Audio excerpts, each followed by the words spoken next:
Hey guys, what's going on? Remember last video when I said I wouldn't talk about games that were coming out because I felt like it was inappropriate to do so?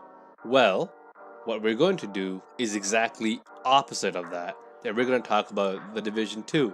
Yes, because it's coming out this Friday, or soon-ish. I think it's this Friday. Last time I thought something was this Friday, I was bamboozled.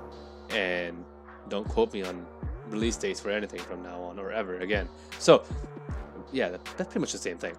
The point is, I played one weekend of the beta, and that was enough for me to be sold on the game.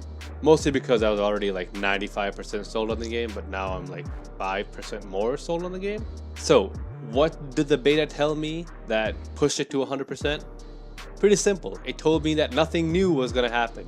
Yes, The Division 2 is actually The Division 1. When I played it, I felt like I was playing The Division 1, but without all the snow and the New York and like the whole spread of disease, because the disease had already spread.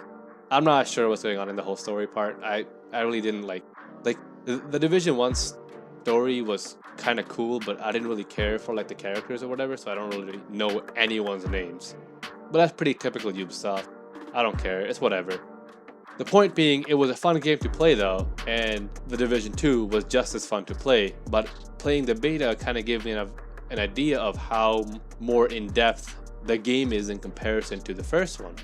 But also, it gave me an idea that The Division 2 isn't what The Division 1 was supposed to be. It's more so an expansion on The Division 1. So yes, it's not The Division 1.5, but it's actually a whole new game. But what they did was they treated a live service game, because they made a sequel to a live service game, which is very rare.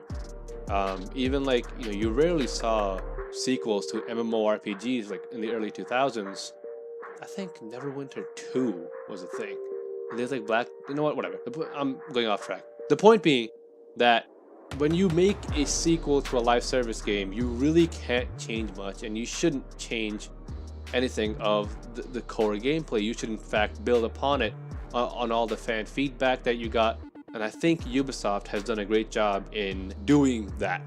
They're building upon this franchise instead of trying to do something totally drastic and totally different, that makes the second game. Because usually the second one in a franchise is kind of ass. I mean, yeah, that's pretty much the case. So for most franchises, the second movie, second book, second game is kind of meh. But sometimes they're really good. I don't know. Now that I'm thinking about it, I can't think of a good example to give.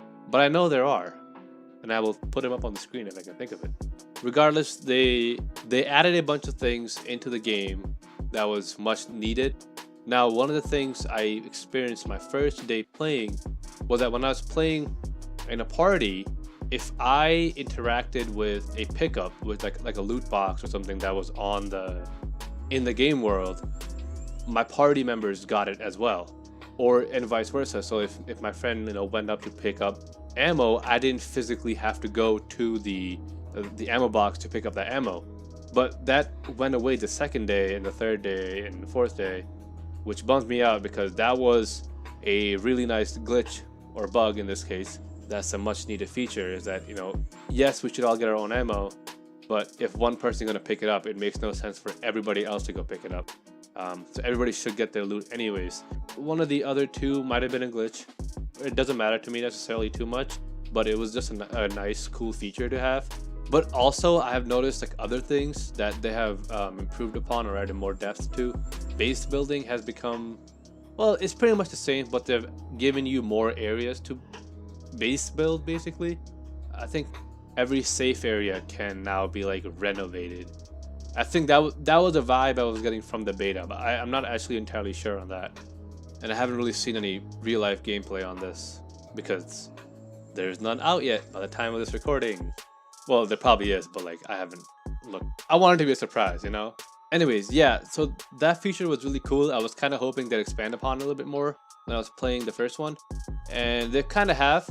I wonder if it's going to be like significant. I mean, there's going to be a lot more content for sure, but I don't know how much of it is going to be expanded upon. As in, like, how much am I really gonna care? Well, I kind of do care, because for some reason I just really like cleaning up debris in video games. Oh, and causing it. It's like a really weird thing. Like Fallout 4, a lot of my mods were like debris cleaning mods, so that like I could have like a blank slate to work with. And it would look a lot better too. Like, you know, instead of having like papers everywhere and like boxes everywhere, you clean it up and it's nice and fresh and shiny. I mean, I like shiny stuff. Who doesn't like shiny stuff? So basically, I guess I'm kind of looking forward to being able to do that more.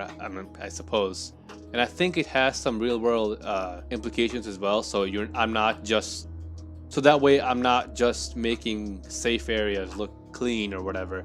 This is also just helping the division agents helpers. I forget what they're called. A bunch of other stuff has been added. I know they've added more skills, like, you know, like your turret or whatever. They've also added some stuff with the end game. I know they've put like a lot of emphasis on the end game. It seems to be you get to meet a brand new faction called the Black Tusk, which sounds really cool. And they have like military equipment, and you'll be seeing them all across the streets of DC after you beat the main campaign, which is dope. And I'm assuming all the DLC afterwards is gonna have to do with the Black Tusk. And I can't wait. I can't wait for the bully sponginess, which isn't as bad as the Division 1, but it's still pretty spongy. Everything else pretty much has remained the same as from what I can recall. Level design is 100% not changed since the first game. There hasn't been a single change in anything in terms of pacing, object placements, any of that stuff. Not a single change in that, and that's fine with me. It worked great in the Division 1. There's no reason to change it, and there's not much you can improve upon in level designing, especially in a stealth game, because you are, well, I don't want to say it's a stealth game, but yeah, it's got some stealth mechanics to it. Like, you know, it's a tactical shooter. So when you have a system in place, there really isn't any need to change it if it's not going to have such a significant gain. You know, they've obviously improved some aspects of movement here and there, like minuscule stuff, but it does help with the overall game. The one thing I did not like was that your main character doesn't have a voice again, and it's just really awkward watching all these cutscenes. This character is just pouring out their hearts for, you know, whatever reason. It's like, oh, my child died, and I lost my leg from a flamethrower, and also the White House blew up, and 10 pieces of cement fell in straight through my breathing hole. Also, I need you to help me do this little errand. And then your character just stares at them and walks away. It's like, dude, don't you have something to say? Like, at least say like, yes ma'am, or yes sir. Say something or have a conversation. Like, I feel like that part is missing, and that's also why I was unable to relate to the characters from the Division 1, was that this isn't Skyrim anymore when I can just remember people's names because I've seen it 5 million times. This isn't like that anymore. It's, you know, if you have a conversation, you can create meaningful characters. But like I get, like, yeah, I get it. You know, they do drill those names in, but I don't have that connection as a Division agent, you know, talking to another agent. It's more so like, okay, I have to go to do this thing for this one person. I don't know their name, but something bad happened to them, but something bad happened to everyone. There's no connection, there is no relation to it. But, you know, I guess it's really whatever. It's not that like big of a deal necessarily, but it does remove a huge important part of the story. But it's still a cool concept, you know, the whole world of the Division, the whole virus being spread from a dollar bill during Black Friday. So like, that is a very real possibility. Although I don't know if society would crumble into anarchy because a few people got sick and because of quarantine zones. I don't know about all that, you know. Maybe it's a little bit extreme, but that's whatever. It is what it is. But yeah, so I'm gonna end this video. I will be picking up the Division 2 on Friday when it comes out. And I will see you guys next time. Thank you for watching.